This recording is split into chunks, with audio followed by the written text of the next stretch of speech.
मैं जहां तुम्हें ले जा रहा हूं, वो स्थान मेरे लिए पवित्र और अत्यंत प्रिय है।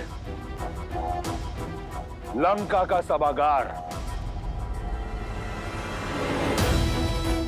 देखो, देखो इसकी भव्यता।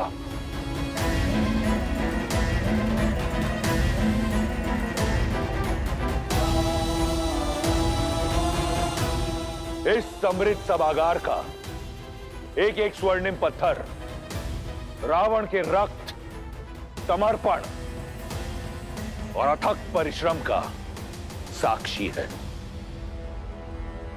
ऐसी भव्यता ना तो इंद्र के अमरावती में है, ना ही विष्णु के वैकुंठ में। ऐसा गौरव ना ब्रह्मलोक में है और ना सूर्यलोक में इतना तेज। यह है मेरा सिंहासन। यहीं बैठकर मैं 10 लोकों पर शासन करता हूं। एक बार तुम मेरी पटरानी बन जाओगी तो इस सिंहासन पर मैं तुम्हें अपने साथ स्थान दूंगा। बस एक बार मेरा प्रस्ताव स्वीकार कर लो।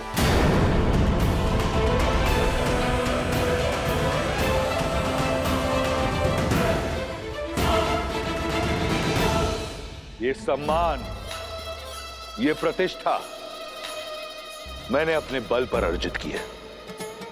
तुमने केवल 10 लोकों के स्वामी को देखा है, एक रक्षराज को देखा है। आज तुम दशानन को जानोगी। वो दशानन जिसका बचपन अभाव में बीता, जिसने एक टूटी कुटिया में जन्म लिया, अपने साहस और हठ से भव्यता का ये महासागर पाया, अपने पिता का परित्याग सहा, भूख और प्यास से बिलखते हुए अपने भाई बहनों का करुण रुदन सहा, बलशालियों का तिरस्कार सहा। ऐसी अनगिनत कठिनाइयों की अनेक सीढ़ियां चढ़कर यहां तक पहुंचा हूं मैं।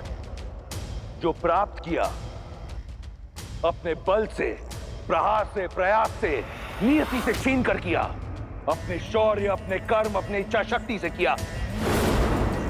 आज जो ये रावण तुम्हारे समक्ष खड़ा है, इसका निर्माता वो परमात्मा नहीं, स्वयं ये रावण है। मैं दशानन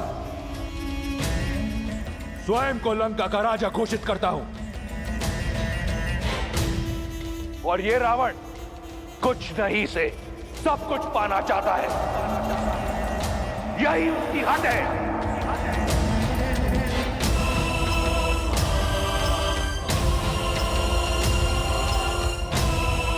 बस यही है लंकेश दशानन रावण की कथा, उसकी विजय गाथा।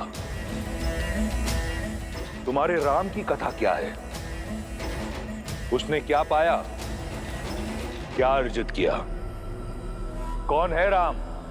रघुवंश का कुल दीपक, राजा नेमि का पुत्र, राजमहल में जन्म लिया, सोने की थाल में रसोइयों से बना 56 भोग खाया। भाग्य ने राजकुमार बनाया उसे, परंतु उसके कर्मों ने एक तुच्छ वनवासी, जो वन के कांटों से लड़ने के लिए पादुका तक नहीं पहन सकता, जो 2 समय का भोजन नहीं ला सकता।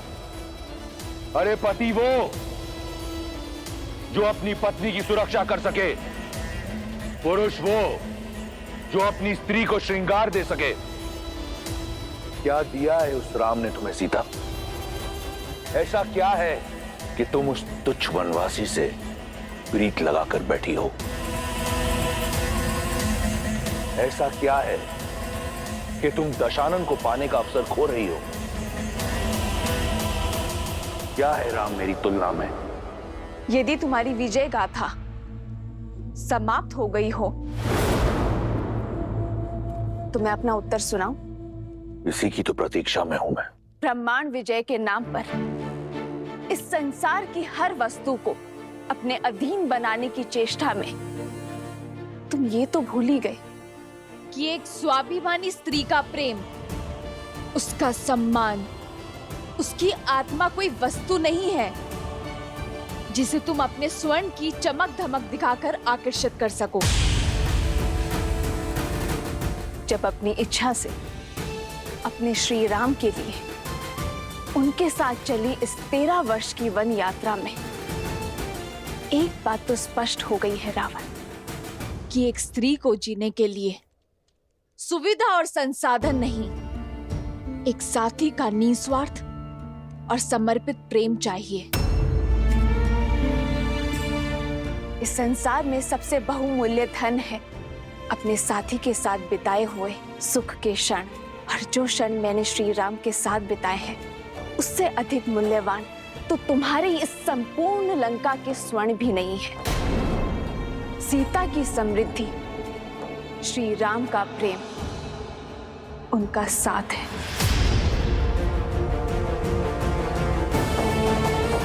तुम अपनी संपत्ति दिखा रहे हो ना रावण, परंतु ये भूल गए संपत्ति अपनों से बनती है, उनके आदर और सम्मान से बनती है, भय से नहीं। तुम्हारे भाई है ना ये, कितना प्रेम और कितना सम्मान करते हैं ये तुम्हारा, या केवल भय है इन्हें तुमसे?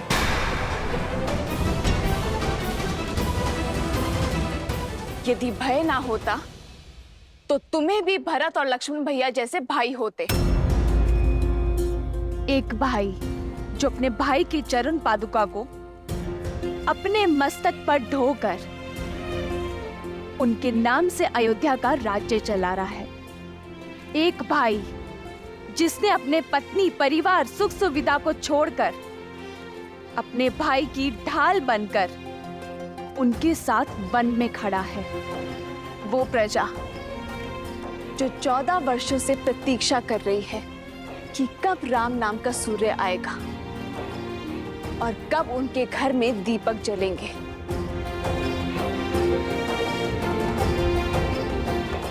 क्या है तुम्हारे पास एक भाई जो केवल भय से तुम्हारे साथ है, जिसके मन में और मस्तक में किसी और की भक्ति और किसी और के नाम का तिलक लगा है। एक वो भाई जिसे लालच के कारण तुमने जीवन भर के लिए निद्रा के पाश में बांध दिया है। वो पुत्र जिसे संस्कार नहीं दिए तुमने, पर शस्त्र बनाकर पाला है उसे। श्री राम से बड़ा ना कोई धन है और ना कोई रत्न।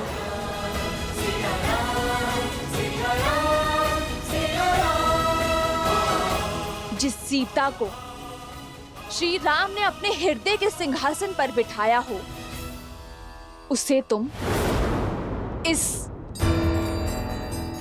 स्वर्ण सिंहासन का लोभ दे रहे हो। जीते होंगे तुमने लोक,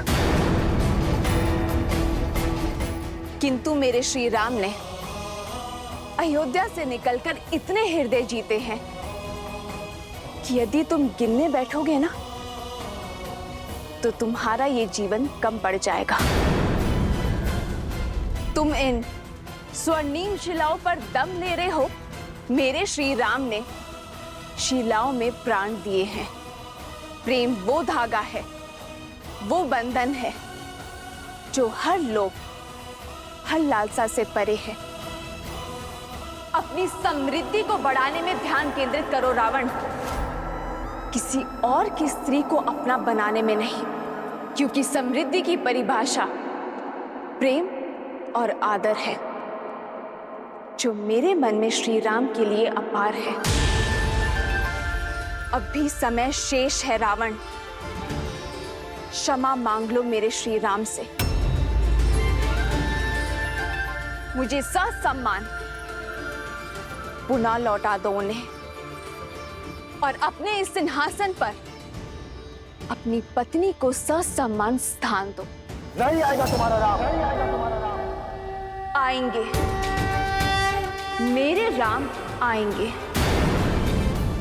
विश्वास को बांध कर रख सके ऐसा कोई पाश नहीं, प्रेम पार ना कर सके ऐसा कोई सागर नहीं। मेरे श्री राम आएंगे मुझे लेने।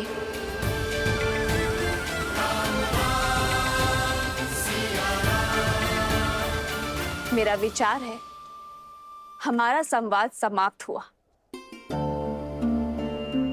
अब मैं वाटिका में जाके अपनी समृद्धि का आनंद लेना चाहती हूँ। अपने श्री राम के साथ बिताए हर क्षण को स्मरण करने जा रही हूँ।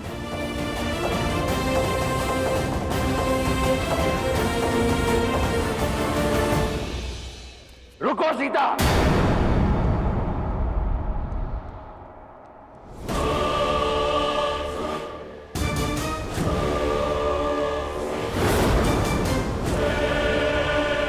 मेरे प्रेम को मेरी दुर्बलता समझने की भूल मत करना।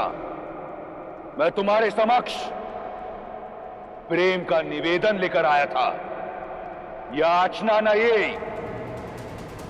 मेरे भीतर जल रही क्रोध की ज्वाला को मत भड़काओ। यदि मेरा हृदय तुम्हारे प्रेम से रिक्त हो गया तो ये क्रूर बन जाएगा। यदि मैं तुम्हारा प्रेम ना पा सका तो ये समस्त संसार रावण के नाम मात्र से भयभीत होगा। मेरे भीतर सो रहे राक्षस को मत जगाओ।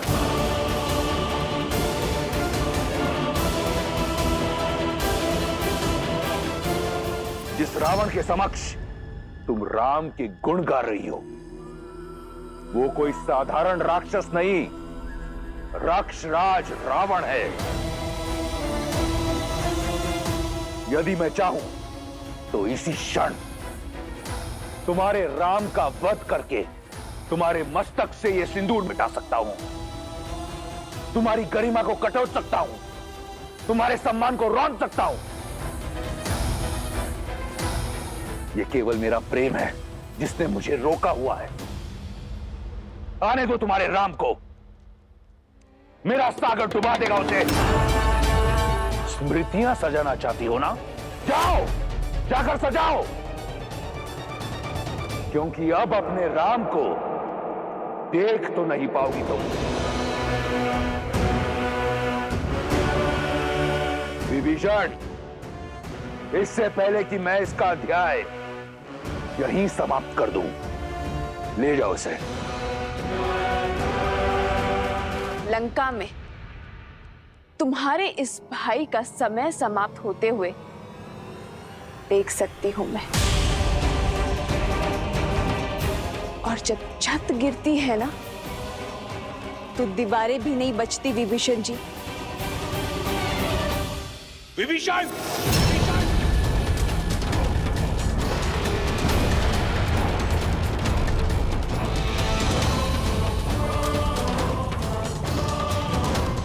देवी,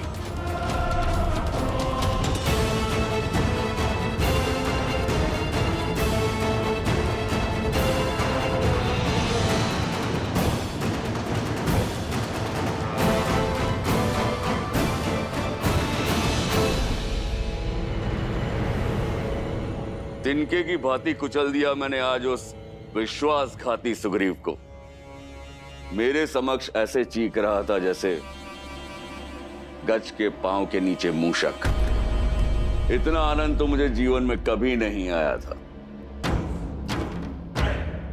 जितना उस कायर की अस्थियां चटकाने में आया। ऋषिमुख पर्वत पर किसी गुफा में छुपकर अपने घाव सेक रहा होगा वो। समझ आया पुत्र अंगद? ये वीर भोग वसुंधरा है, अर्थात वीर को हर सुख भोगने का अधिकार होता है। बल सदा विजय होता है। अब वो भगोड़ा मुझे अपना मुख कभी नहीं दिखाएगा। बाहर निकल। कहां छुपा बैठा है कायर? बाहर आ, युद्ध कर मुझसे। बाहर आ, युद्ध कर मुझसे।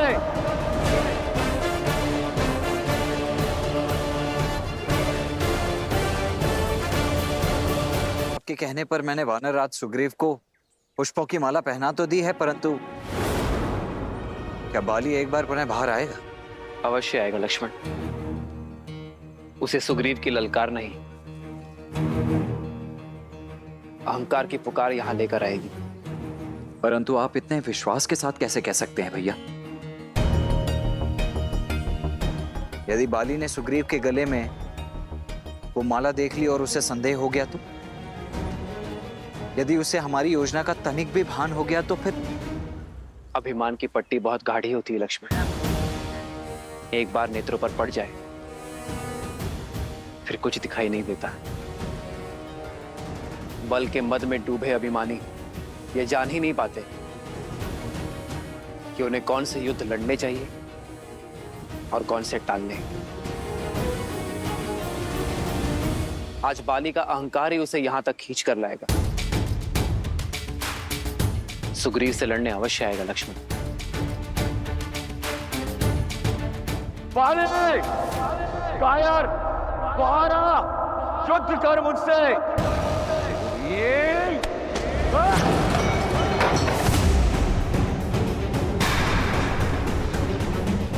प्रतीत होता है सुग्रीव को हारने में आनंद आने लगा है। एक बार मृत्यु का सामना करके दोबारा लौटाए वो। उसने बाली को ललकारा है।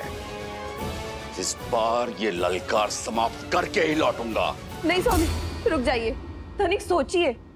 अभी कुछ प्रहर पहले ही आपसे पराजित और लज्जित होकर गए हैं सुग्रीव, और इतने शीघ्र आकर आपको पुनः ललकार दी है उन्होंने। स्वामी, मुझे शंका हो रही है। शंका ये करो कि इस द्वंद्व के पश्चात वो लौट पाएगा या नहीं। कायर लौट के आया है। अस्थियां तो पहले ही तोड़ चुका हूं। आज उसकी सांसों की माला भी तोड़ दूंगा। समझने का प्रयास कीजिए स्वामी। व्यक्ति ऐसा तभी करता है जब कोई षड्यंत्रघात हो या किसी शक्तिशाली मित्र का साथ हो। और गुप्तचरों ने हमें सूचित भी किया है कि सुग्रीव ने श्री राम के साथ संधि कर ली है। श्री राम की कीर्ति से तो आप भी अनभिज्ञ नहीं है। क्या हुआ बाली? भयभीत हो गया क्या? बाहर निकल बाली। कायर, कहाँ चुप के बैठा है? स्वामी, बाली, बाहर आ और लड़ मुझसे। नहीं स्वामी, यदि एक युद्ध नहीं लड़ेंगे तो कोई अनर्थ नहीं होगा। श्वेत वस्त्र पर कीचड़ का एक छींटा भी बहुत बड़ा दिखता है तारा। यदि मैंने ये युद्ध छोड़ दिया तो मेरी कीर्ति सदा के लिए कलंकित हो जाएगी। युद्ध और द्यूत का निमंत्रण एक राजा कभी नहीं छोड़ सकता। पिताजी, यदि बात आपके स्वाभिमान की है तो आज्ञा दीजिए मुझे। चाचा श्री से लड़ने मैं जाऊंगा। ये तो और बड़ा अप्यक्ष होगा पुत्र। अपने पिता के बल को कम आंकने का दुस्साहस मत करो। किष्किंधा का राजा अपना कर्तव्य अवश्य निभाएगा। आज तो सामने सुग्रीव खड़ा है। कल को यदि युद्ध की ललकार तुमने भी लगाई तो मैं तुमसे भी युद्ध करूंगा। तनिक ध्यान से देखिए, सुग्रीव के गले में पुष्पों की माला है।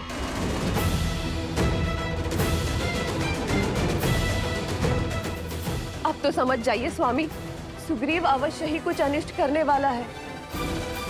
कहीं ये संकेत तो नहीं किसी आघात का? यदि पुष्पों की ये माला राम की कोई योजना भी हुई तो भी मैं बाहर जाऊंगा। सुना है राम के विषय में वो बड़ा ही पराक्रमी है, न्यायवादी है, मर्यादा का प्रतीक है। सोचो तारा, तुम्हारे बाली का भय एक मर्यादा पुरुषोत्तम से भी अधर्म करवाएगा। सोचो क्या कीर्ति होगी मेरी कि मेरे विरुद्ध राम को षड्यंत्र करना पड़ा। आज या तो सुग्रीव के सांसों की लड़ी टूटेगी या राम के मर्यादा की कड़ी।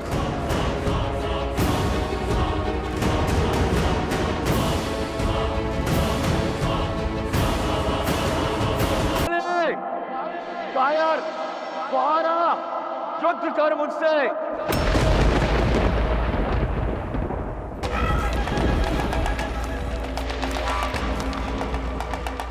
अनुचित पुकार है कायर। तूने बाली को नहीं, साक्षात काल को पुकारा है। युद्ध से पहले परिणाम की घोषणा मत करो। परिणाम तो तुम भी जानते हो और मैं भी। तुम्हारी हार। राज, इस हार के पश्चात किष्किंधा में तुम्हारा मरणोत्सव मनेगा।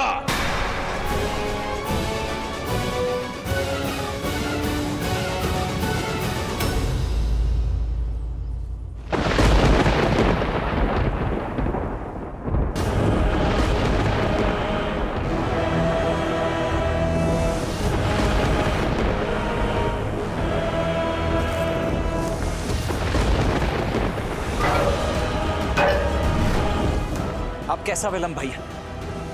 अब तो स्पष्ट दिखाई दे रहा है कि कौन बाली है और कौन सुग्रीव। इससे पूर्व कि कुछ अनिष्ट हो जाए, आप प्रहार कीजिए बाली पर।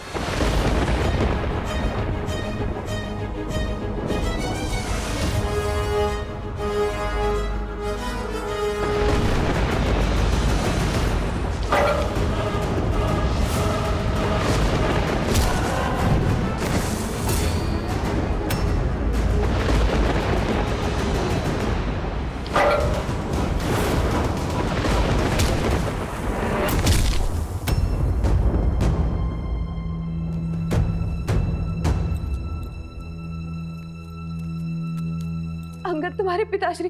माता, पिताश्री के बल पर विश्वास रखिए, सब शुभ ही होगा। कैसे? दो भाइयों के बीच युद्ध होना केवल अशुभ लाता है अंगद। तुम्हारे पिताश्री को रोकने का मैंने बहुत प्रयास किया, किंतु उन्होंने मेरी बात नहीं मानी। और अब तो तुम्हारे चाचा श्री के साथ राम और लक्ष्मण का साथ है। मेरा मन बहुत विचलित हो रहा है पुत्र। आपकी पीड़ा मैं समझता हूँ माता। चलिए, मैं आपको पिताश्री के पास ले चलता हूँ।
के लिए सच हो जा कायर।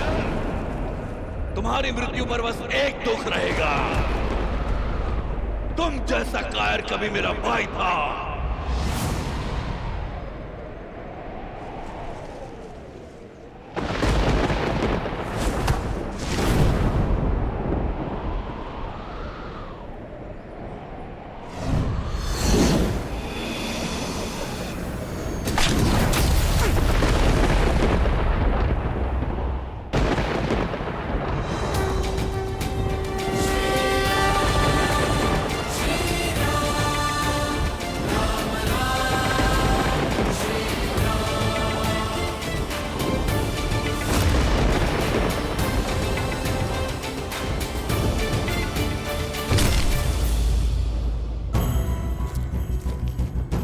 नहीं महारानी, आपका वहां जाना उचित नहीं है। पति है वो मेरे, और वहां जाना मेरा पत्नी धर्म है, और कोई मुझे रोकने का दुस्साहस नहीं करेगा।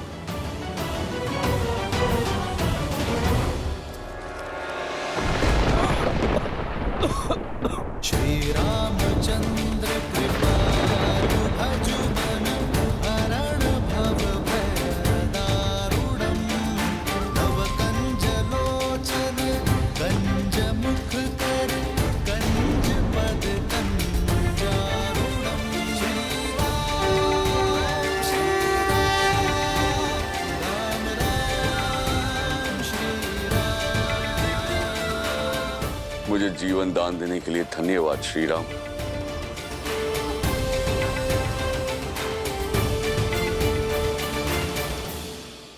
तो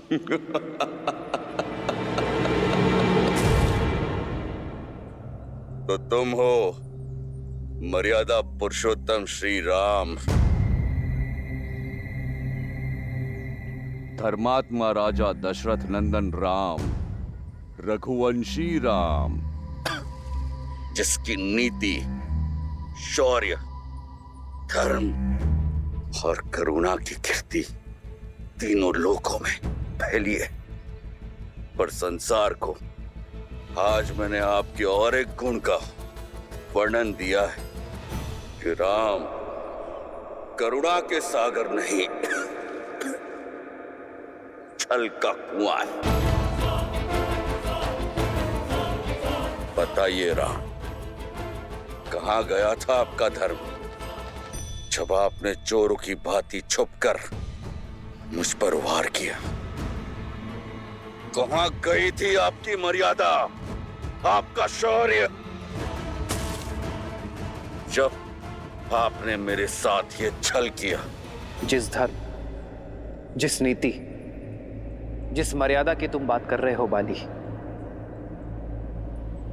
उसे तुम वर्षों पूर्व भस्म कर चुके हो। अपने छोटे भाई पर संदेह करना, उस पर आरोप लगाना कहाँ का धर्म था? अपने छोटे भाई की पत्नी पुत्री समान होती है बाली, कहाँ थी तुम्हारी मर्यादा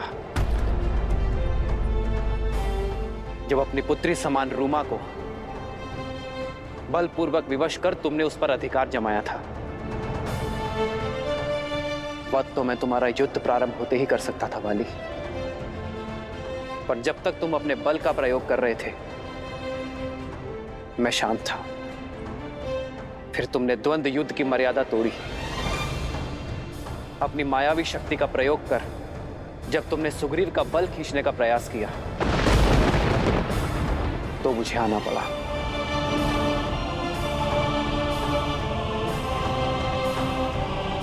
किंतु तुमने मुझ पर प्रहार क्यों किया?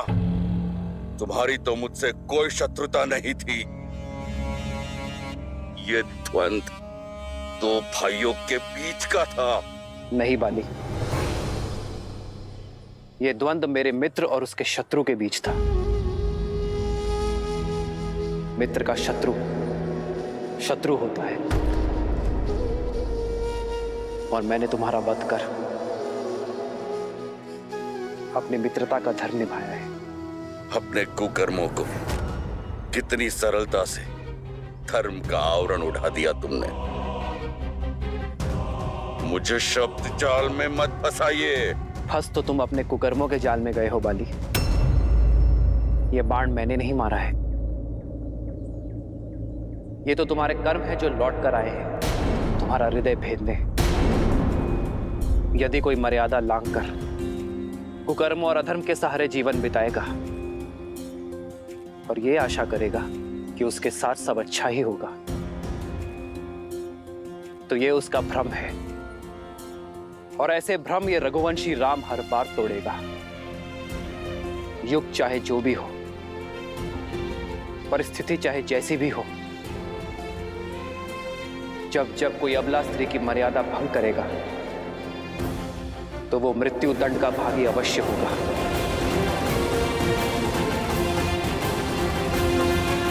पूरा जीवन अन्याय और अधर्म के पथ पर चलने के बाद न्याय की गुहार मत लगाओ बाली। समझ गया,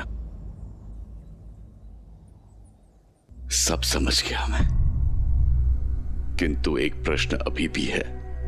आपने मित्रता का हाथ इस कायर की ओर क्यों बढ़ाया?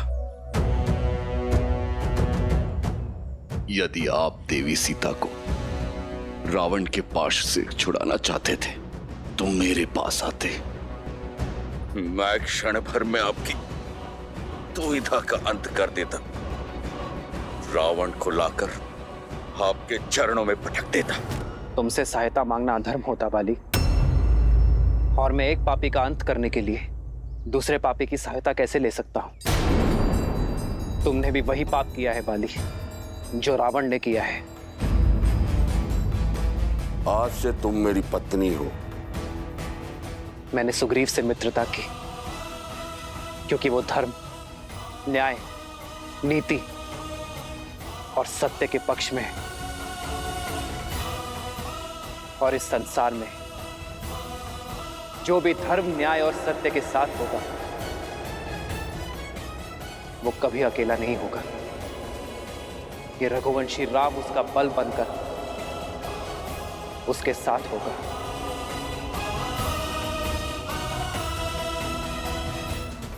तुम्हारे मन के मैल इस बात का प्रमाण है कि तुम्हारे स्वर में अभी भी अहंकार है बाली, और तुम्हारे भाई सुग्रीव के नेत्रों में अश्रु।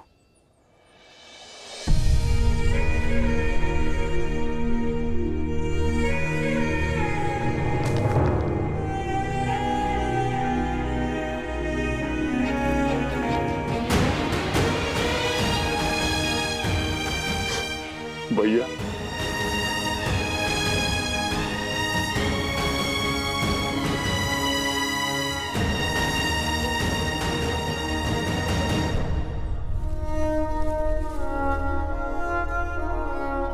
सुग्रीव, मुझे क्षमा कर दो। रो मत, ये मेरे कर्मों का ही फल है जो मुझे भुगतना ही था। श्री राम की कृपा से उचित और अनुचित का भेद जान गया हूं मैं। बस एक पीड़ा है कि सत्य समझने में मैंने कुछ अधिक देर लगा दी। श्री राम, आपके कथनों ने मेरे मन, मेरी दृष्टि पर पड़े अहंकार के आवरण को हटा दिया है। मुझे क्षमा कर दीजिए। मेरे पापों को, मेरे कुकर्मों को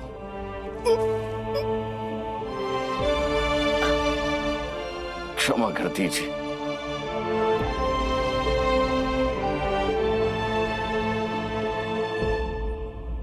स्वामी!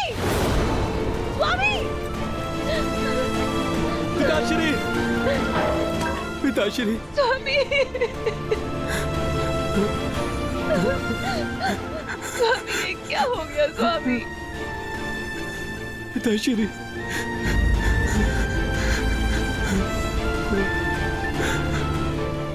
ये क्या हो गया स्वामी? तुमने मुझे रोकने का, सुमार्ग पर लाने का प्रयास किया, किंतु मैंने तुम्हारी एक ना सुनी। ये मेरे कुकर्मों का दंड है तारा। आज्ञा दो।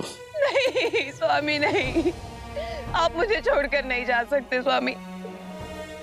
मुझे भी अपने साथ लेकर चलिए। नहीं तारा, मैं मर नहीं रहा हूं, मैं तो तर रहा हूं। साक्षात श्री राम के सामने अपना देह त्याग रहा हूं।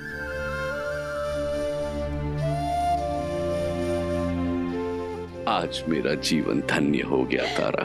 स्वामी, मेरी जीवन यात्रा समाप्त होने को है, किंतु तुम्हारी दायित्व यात्रा शेष है तारा।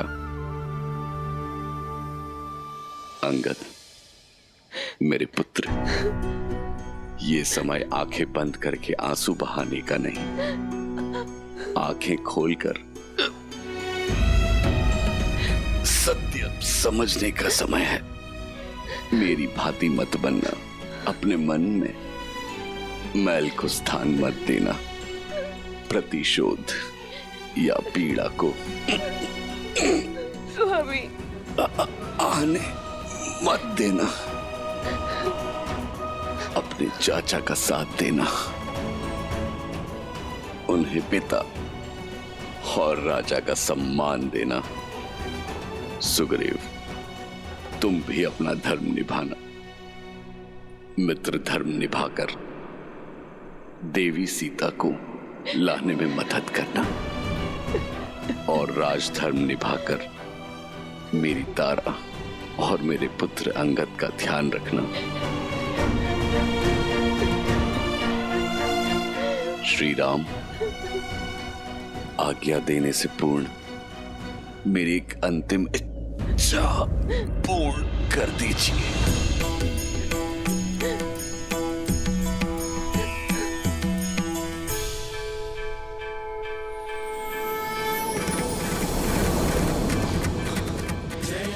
राम,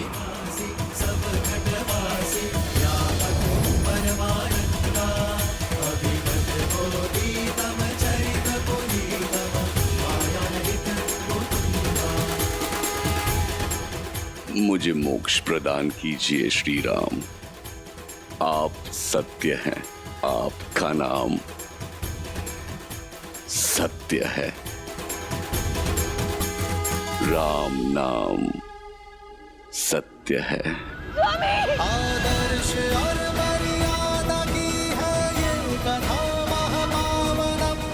काटे मद श्री से मिलाने श्रीमद् रामायणम, श्रीमद् रामायणम। स्वामी,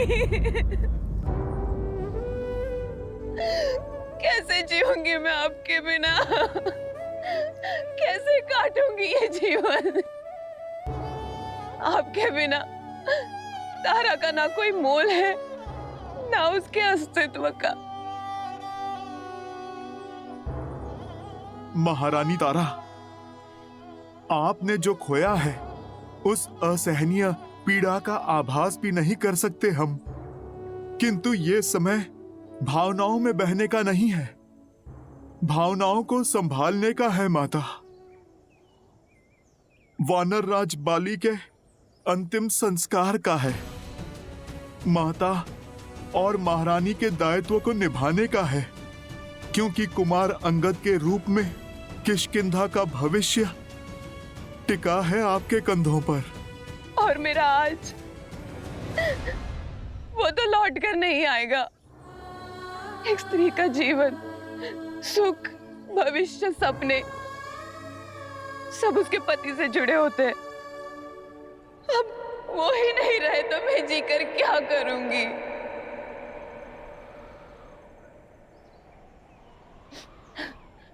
अब मेरे जीवन का कोई अर्थ नहीं है। मैं भी अपने पति की चिता में समाहित होकर उनसे पुनः मिलूंगी।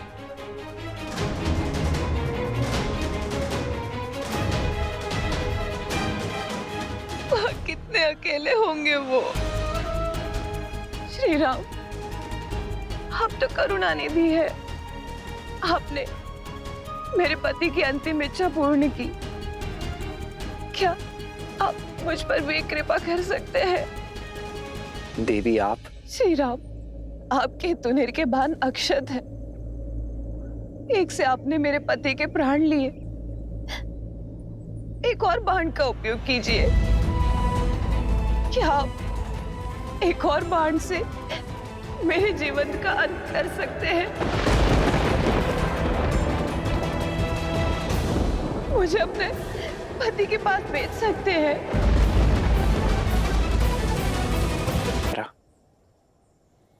ये आप नहीं,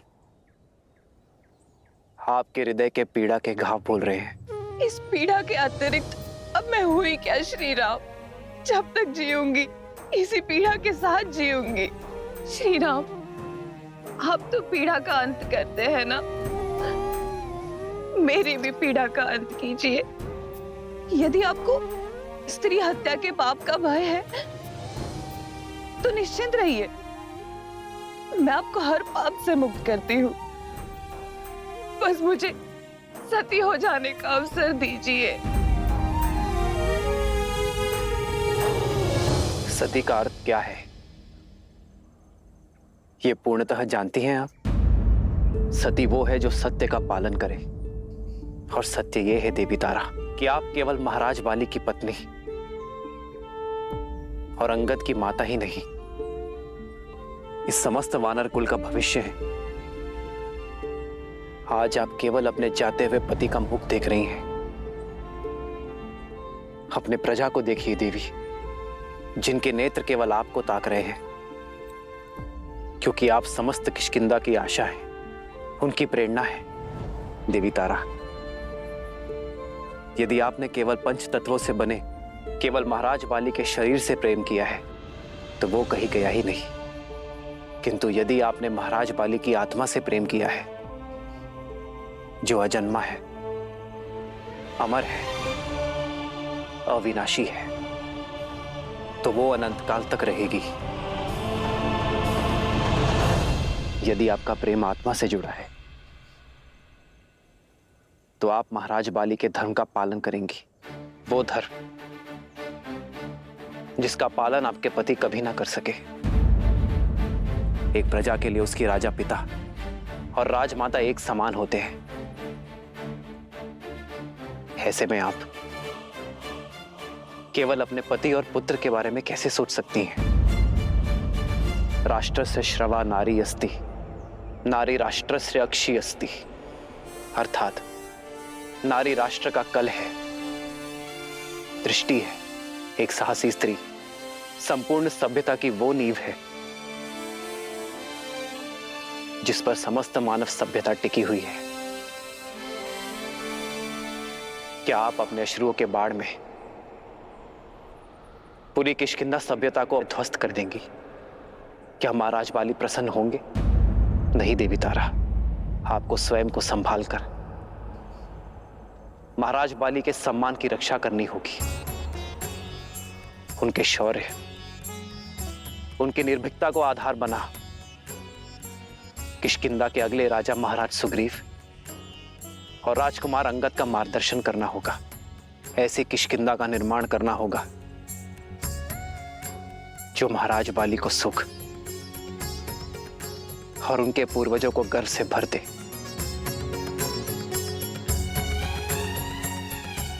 मार्ग बहुत लंबा है देवी, आपको इस संसार को योग्य बनाना है। वानर कुल और वानर स्त्रियों के लिए उदाहरण सिद्ध करना है आपको देवी तारा।